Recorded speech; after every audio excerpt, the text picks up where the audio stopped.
over to our webinar today, Sandy Marsico, CEO of Sandstorm. And Sandy's going to talk to us about the spectrum of personalization. So without further ado, I will turn it over to you, Sandy. Thank you so much, Kevin, and thank you everybody for attending today. So what we're going to cover is the varying degree of personalization from simple to complex, because when a user is visiting your website, that's the start of a conversation. And more than ever, your users are expecting to engage in a conversation that's really tailored to them. So to get started, 3/4 of your users want personalized content. We live in Amazon's world. Amazon's all about saving time and convenience. This is all trending big right now. So your users, they too want to save time and they want convenience and they want personalized content delivered to them. And by the looks of it, again, another 3/4 of you aren't giving them the content they're looking for. They're getting really frustrated with the websites and with experiences that aren't delivering what they're looking for. What I want to go through today is show you 5 different websites that are achieving a personalized experience, starting really small and basic, taking it to where we're seeing the future of personalization going, where it's starting to potentially border on that creep factor, which we'll talk a little bit about as well. So to get started, I want to introduce you all to the Congress of Neurological Surgeons. So this association, they offer education and career development to advance neurosurgery. And one way that they're using personalization, again, we're talking at a basic level, is when they have their member or their user log in, the very first thing they're doing is they're putting in their name. So in this case, it says, "Welcome, Dr. Haas." If I had to guess, I'm thinking at least half of you are doing this already. Not only is this the beginning of personalization, but this is a big best practice in user experience, especially when you're dealing with information and personal information, right? The reason that your users want to see their name up there is, one, it shows them immediately. It's kind of like this quick look to say, "Ooh, boo, I'm logged in." 2, it reminds them to make sure that they log out, especially if they've got secure information there. And 3, it's a quick clue and to let the user know, "Oh, hey, this is me. I'm in the right place. I'm in the right spot," right? So you see this often with, when you're logged into Gmail or any of those accounts, right? That's why they're using that quick personalization of your name, because it's a good UX cue. But in addition to the name, we've also been able to identify, right, that in this particular case, Dr. Haas has a membership due. They have a balance on their account. So we're able to personalize the message for this particular physician that lets them know that there is a balance on their account, right? So this is simply an integration with an AMS, pulling out the name, and then letting them know something that's particular to them. So if we're looking at like a basic level for a lot of the organizations out there, if you've got somebody logging in, this is a quick way to be able to say, "Hey, I know who you are, you're in the right spot, and hey, here's a little message for you that pertains to you." Taking this just a little bit further, I want to show you the Association for Corporate Growth. So ACG has over 15,000 members. They've got 60 chapters, and their membership includes anyone in mergers and acquisitions and basically corporate growth professionals. So they put on thousands of events each year. And in this example, I'm showing you particularly what Chicago is doing.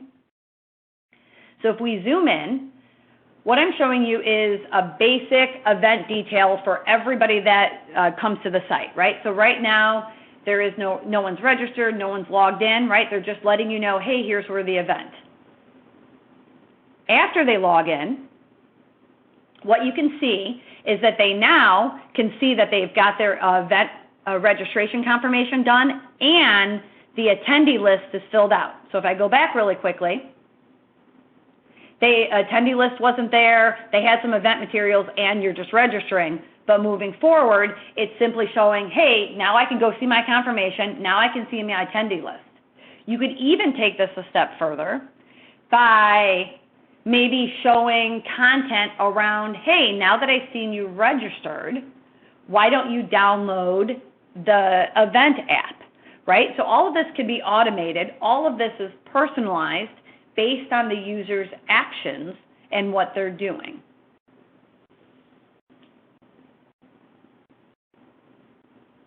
Moving to Texas Oncology, what we're doing is we're taking personalization a couple steps further in each example. With Texas Oncology, this is a physician group for cancer patients.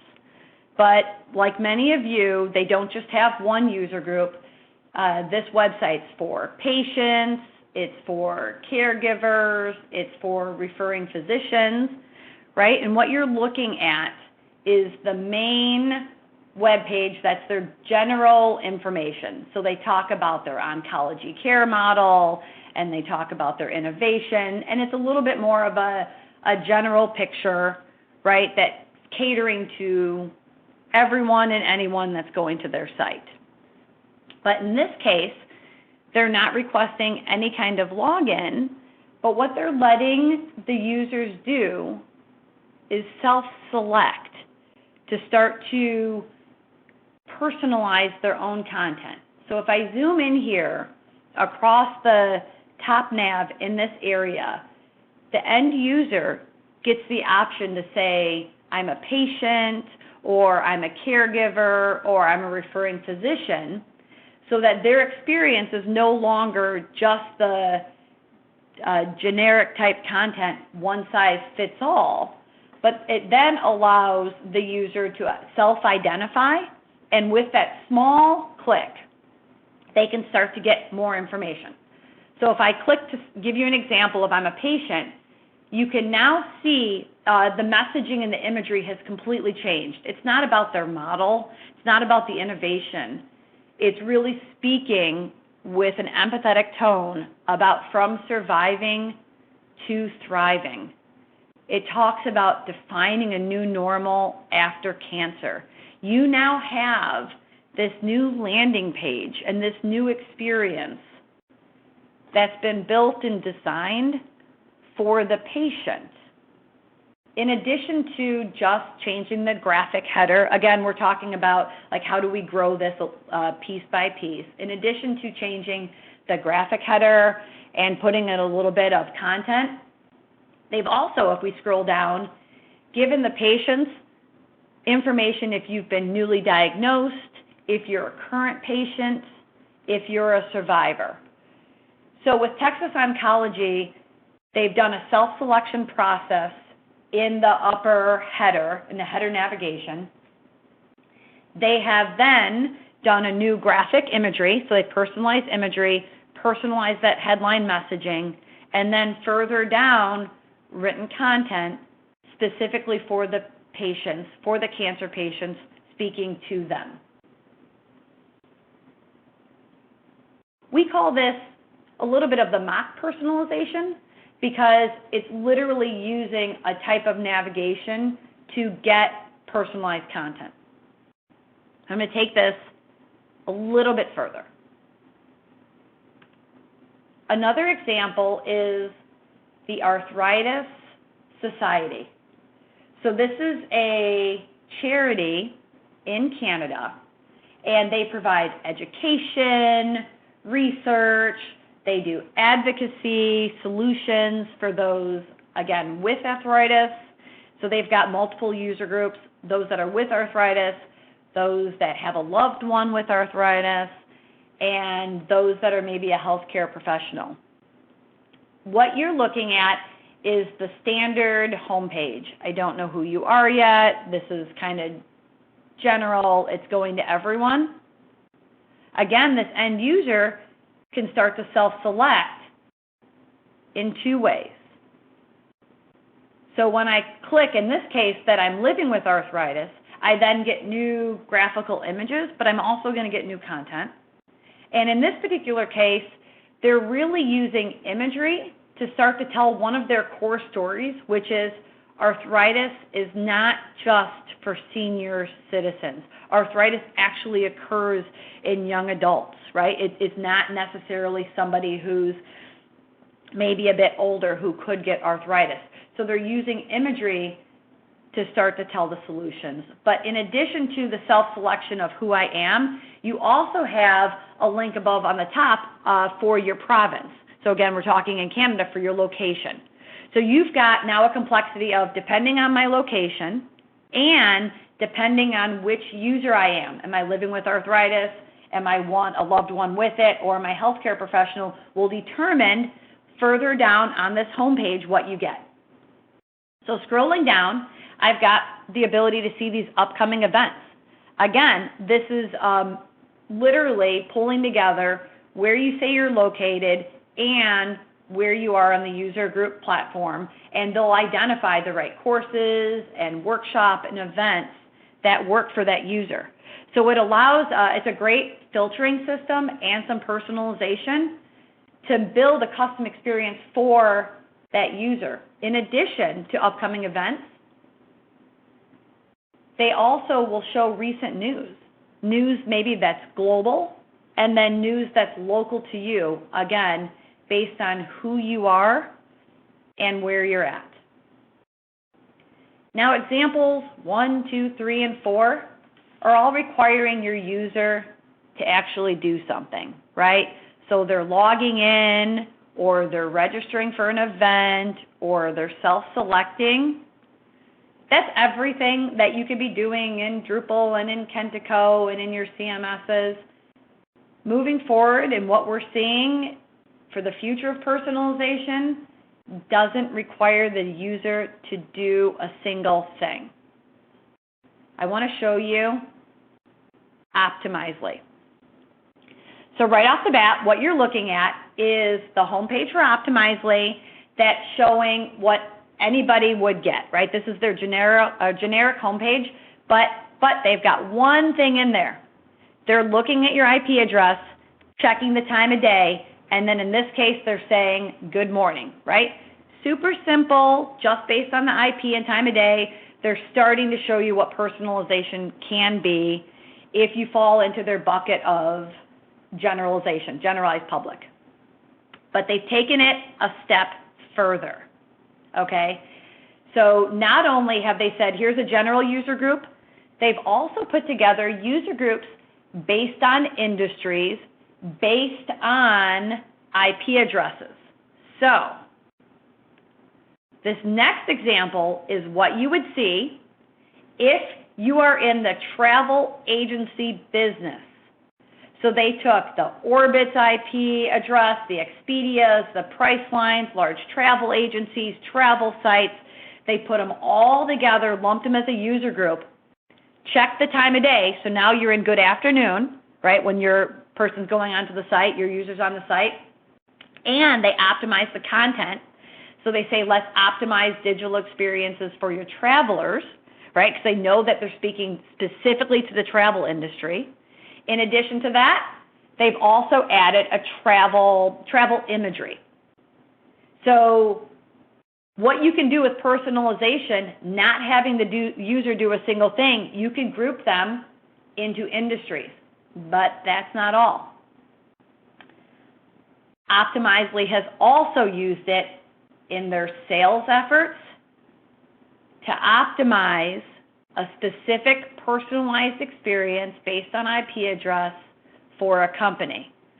So imagine this is your first time going on Optimizely and you work for Adidas and you see this. They don't know who you are by name, but they know that you're at work. They know that you're on that network. And they start with, hello Adidas, let's optimize digital experiences for your athletes. So they've done this for Microsoft, for Target, right? They've identified large organizations they want to go after. They've created them in a particular user group and built and developed a custom experience for those that are within that IP address, right? So what we're seeing, the user hasn't done anything yet. all they've done is gone onto the site from a particular location, and the personalization starts to begin. So this is where we start to fall that fine line of when is it Big Brother creepy and when is it personalization. But what you might want to know, how do I get started, right? How am I going to get started to do personalization from the simple, hey, I'm logging in, give me a couple pieces of content that work for me based on what you know, to I've registered for an event, let me see the attendee list, or let me download an app, to, hey, this is a particular type of user group I am. To get started, you first have to define your user groups. So in the healthcare space, it's often those patients and caregivers and professionals. But in Optimizely's case, they did it by industry, by individual organization, and general buckets, right? So what first thing we want you to do is really define those user groups. Then identify areas to personalize, and we highly recommend that you start small, right? Start with a headline, start with some graphics, start with some imagery, start tracking a little bit about like maybe some content that they're looking at so that you could deliver them like, hey, you like this content, you might like that. But start in small doses, because you're going to have to then build a content strategy around it and produce custom content. We literally have a wireframe graveyard at Sandstorm of big picture thinking and big ideas in the beginning, and we're building all these wireframes, showing all this personalization. We're ready to go into development. Everyone loves the user experience, and then content can't get delivered. Content can't get written. They're struggling around writing all of that custom content to tell the story. So do know that if you're going to be moving forward with personalization, it's going to require not just a budget on your web dev side, but also on your content side, because we do not want to put any more wireframes in the grave because we just didn't allocate, or there just wasn't the capacity to build out content for that personalization.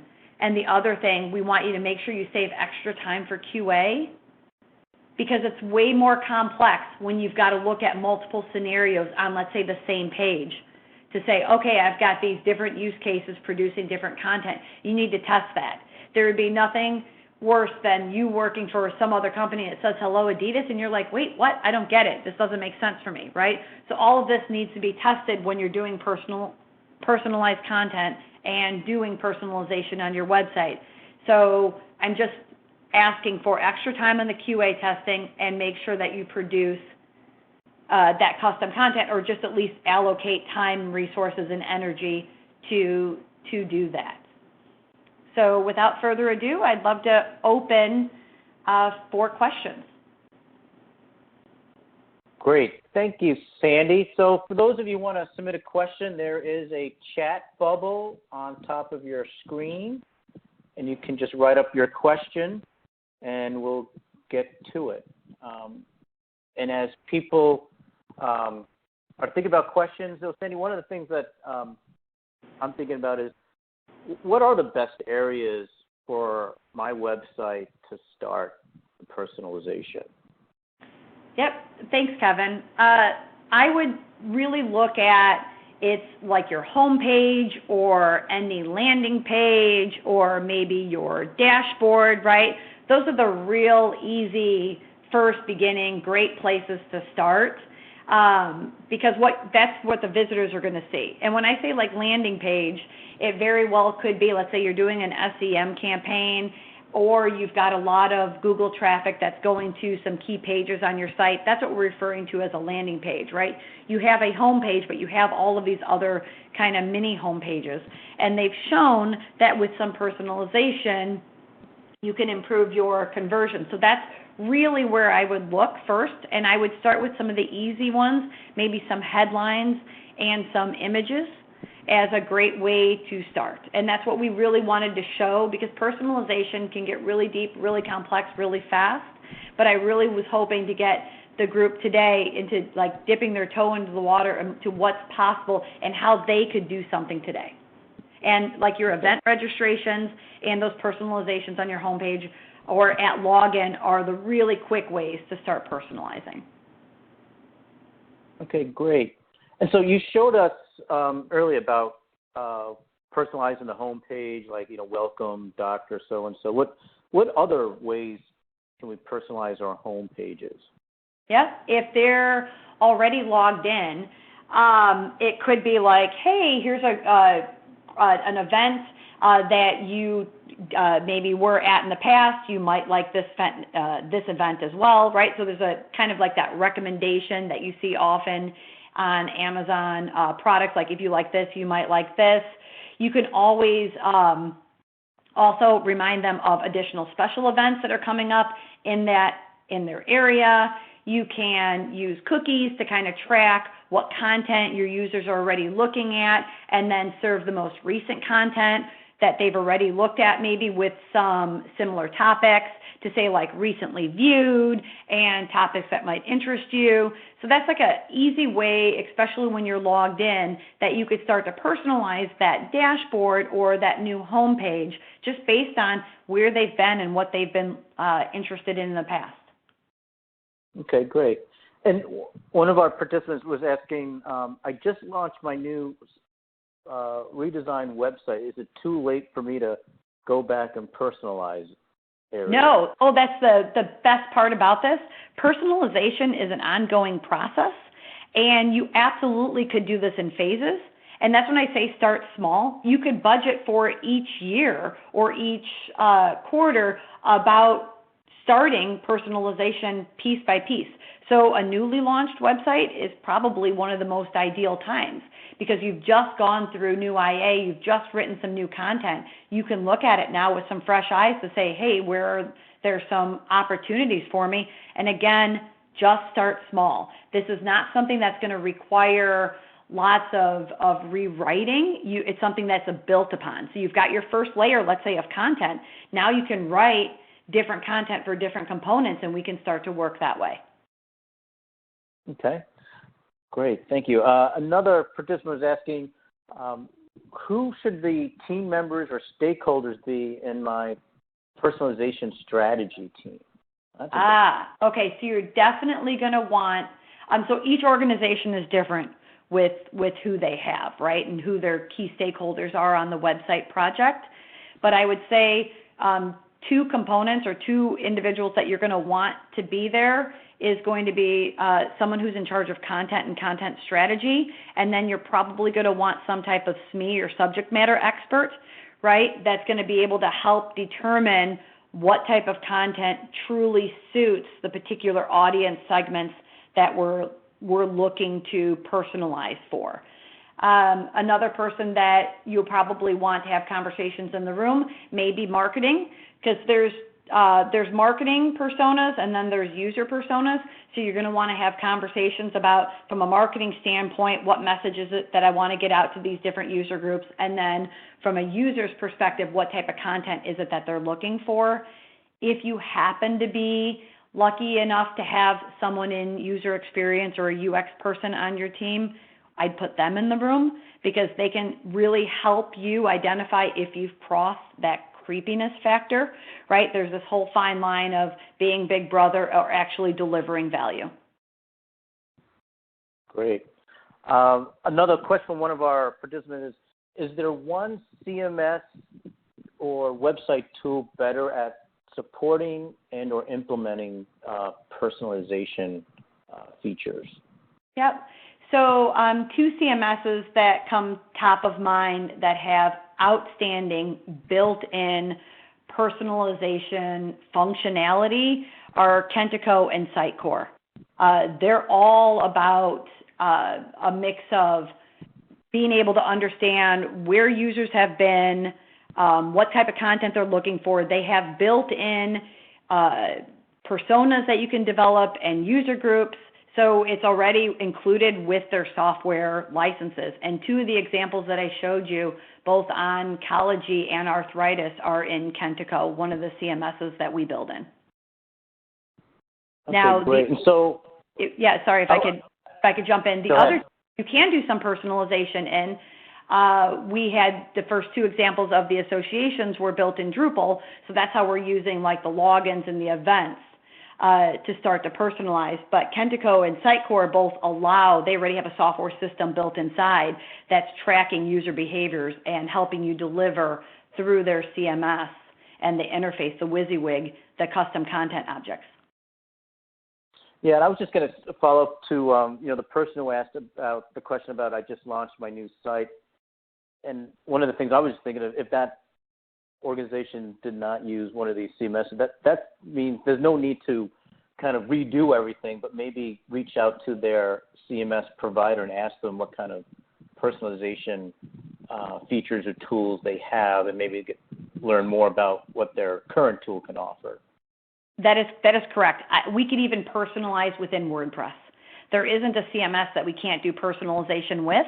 I just get to do the more complex things like you saw with Optimizely. If I've got a Kentico or a Sitecore where I have to do, I have different opportunities if I'm in a Drupal or a WordPress for personalization.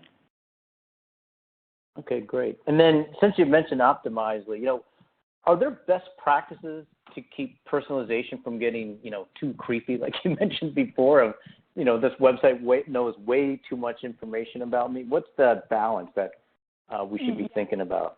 Yeah, I almost wish I could do a vote on this webinar to find out how many people thought the Adidas thing crossed the line. Like, when did it get creepy and when didn't? But there is a best practice. You need to remember these 3 S's. The first one is don't use sensitive information. So I'll give you an example. I don't know how many of you guys know the whole story about Target, who exposed a teen girl's pregnancy. What they did is Target identified 25 products that this girl was looking at, right, purchasing, and then they sent her all these coupons for maternity clothing, nursery furniture, pictures of infants. The dad saw it because it was all written out to her and ran to Target and said, "What are you doing sending maternity stuff to my teen daughter?" And then called them back and apologized and said, "Sorry, some things are going on in my home that I didn't realize. My daughter's due in August." Okay? So in that case, Target crossed the line because they were actually using, in that case, sensitive information to deliver what they thought was good, a personalized experience. So again, don't use sensitive information. If you have their social security number, don't use it, right? Like, just keep in mind that people don't want to feel big brothered and creeped upon. They want to make sure that they're getting what they're interested in, but they just don't want it to go too far. The second S is don't stalk your users, right? Like, as we're getting more sophisticated, we know what it is that they're searching for. We know what they're reading, right? Be careful that, you've all seen an ad for an event that follows you across sites over and over and over again. I remember buying a swing set for my daughter years ago, and I got swing set information for like 6 months. I didn't even know how to tell them. I bought one, 6 months ago. So be aware that you want to be able to deliver content for them based on what you know, but don't stalk them. Like, at some point, you got to let it go. If they're not responding or they're not clicking on it or they're not interested in that content, just let it go. And lastly, the last S is about sharing. It's okay. Ask your users what information they want to share. Like, allowing users to self-select the information you use to personalize gives them the control. And that's what Texas Oncology is doing. That's what arthritis is doing, right? They're worried, like, having arthritis is sensitive. So they chose to let the end user share what they wanted to share and then use that information to personalize. So know that you've got these options, but if you remember these 3 S's, don't use sensitive information, don't stalk, and it's totally okay to ask your users what information they want to share. Great, thanks. So I don't see any other questions coming in. I'll just wait maybe another few seconds here, but this was great information, Sandy, and I really love the 3 S's of sensitivity, stalking, and sharing. So that's great. So maybe we'll just end our session today. And again, we thank you all for participating, and you will get a link to the presentation, the CAE certificate, and the recording. So again, have a wonderful rest of your day and week. And Sandy, thank you so much for your great presentation. And we'll end the webinar for today. Thank you, Kevin, and thank you for my audience.